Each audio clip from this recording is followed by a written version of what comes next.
የነጠላው ጉዞ ማብቂያ ለዘመንሽ ለዘመኔ ብቸኝነት አባው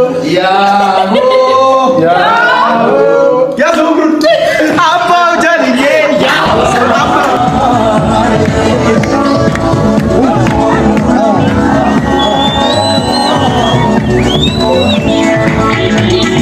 ወጪ በጊዜ መጥቷል። ለኔ ደስታ ታገቢኛለሽ ወይ? እንግዲህ የምር ለዚህ ክብር በቅተህ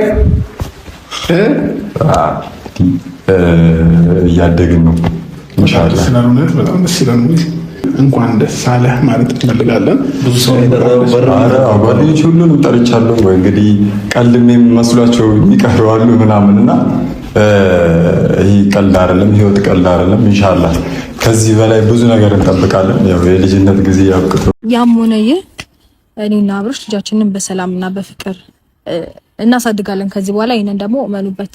አንቺና አብርሽ ተለያይታችሁ የምትለያዩ ሰዎች አይደላችሁም እና ከዚህም በኋላ ብዙ ቤተሰብነት ፈጥራችሁ ልጅ ወልዳችሁ ሉሌ ብቻ አይደለም ሌላም ሴትም ይፈጠራል። ከሌላ ሰው አይደለም ሌላ ሴትም ይፈጠራል። መንታም ሊሆን ይችላል። መንታም ተፈጥሮና አብርሽና አንቺ የምትቀጥሉ ይሆናል። አንዳንድ ሰዎች ያው እዛው እንዳሉበት ይቀራሉ ማለት ነው። እውነት ለመናገር ሉሌ ባይኖር ኖሮ እነዚህ አይነት ፈተናዎችን የማስተናገድበት አቅም ይኖረኛል ብዬ አላስብም። ምክንያቱም ለምንድን ነው አሁን ይሄን ነገር ማድረግ ለምንድን ነው እንደዚህ ብለው ምናምን ተስፋ የመቁረጥ ስሜት ይሰማኝ ነበረ። ግን ደግሞ አሁን ላይ ምንም ነው ጭራሽ እንደዚህ አይነት ስሜት ከነ ነው የማይሰማኝ ከነ ማለት ነው።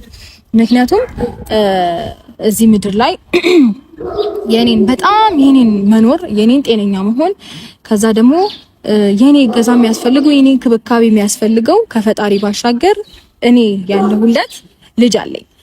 ለሱ በጣም ጠንካራ ሆኜ መቆምና ነገ ላይ ደግሞ የማያፍርባት አይነት ሴት የማያፍርባት አይነት እናት መሆን እንዳለብኝ ሳስብ በቃ እሱ ነው ብርታቴ። ፈጣሪ የተመሰገነ ይሁን።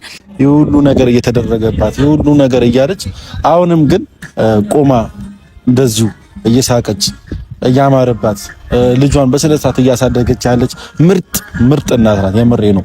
እንደውም ለእናቶች ሁሉ ምሳሌ ልዑል ባይኖር ኖሮ ቢሆን ተስፋዬ ተሟጦ ነበረ ያለችው ሩታ ሀብቴ ከትናንትና ወዲያ የት ነበርሽ? አሁንም የማይክል ጃክሰንን ህይወትን ለመበጥበጥ ዝግጁ እንደሆነች የሚያሳይ ቪዲዮ ነው ዛሬም የተፖስተው። እንግዲህ ኤፍሬም ይሄ አብረው ኖሩ አብረው መኖርን ጀመሩ ብለህ የፖስተው ምን ለማለት ፈልገህ ነው? እኔ በነገራችን ላይ ትልቁን እንግዲህ አብረው መኖር ጀመሩ ምናምን እያለ እያሽቃበጠ ያለው ኤፍሬም እንደሆነ ነው። ስለዚህ ማይክል ጃክሰን ደግሞ በህዝቡ ለማስጠላት ከሆነ ወንድም ተብዬ መቼም አይሳካልህም ስል እኔም ከዚሁ አበስራችኋለሁኝ። ምንም አትደነጋገጡ። ሲቀጥል ሙብዬና ማይክል ጃክሰን ፕሮግራሙ ላይ ስለተገኘህ በጣም ነው ደስ ያለኝ። በጣም ከምልህ በላይ ደስ ነው ያለኝ ማለት ነው። እኔ አንተን አለማድነቅ ንፉግነት ብቻ ነው፣ ንፉግነት ብቻ። እውነት በእናንተ በዛ በምትጋቡ ሰዓት ሙቤ በጣም ብዙ ሲመክርህ የነበረ ልጅ ነበረ። ዛሬ ደግሞ አብርሃም ትልቅ ሰው ነህ፣ ከልብ ትልቅ ሰው በቃ ተገኝተህ እዚህ ፕሮግራም ላይ አብረህ መሆንህ እኔ በጣም ደስ ብሎኛል። ሙቤም እንኳን ደስ ያለህ የኔ ምርጥ ወንድም፣ እንኳን ለዚህ አበቃ። ሰርግህን ደግሞ የምንበላ ያድርገን ማለት ነው። እኔ በጣም ደስ ብሎኛል። ሰርፕራይዝ ነው ያረከን ሙቤ።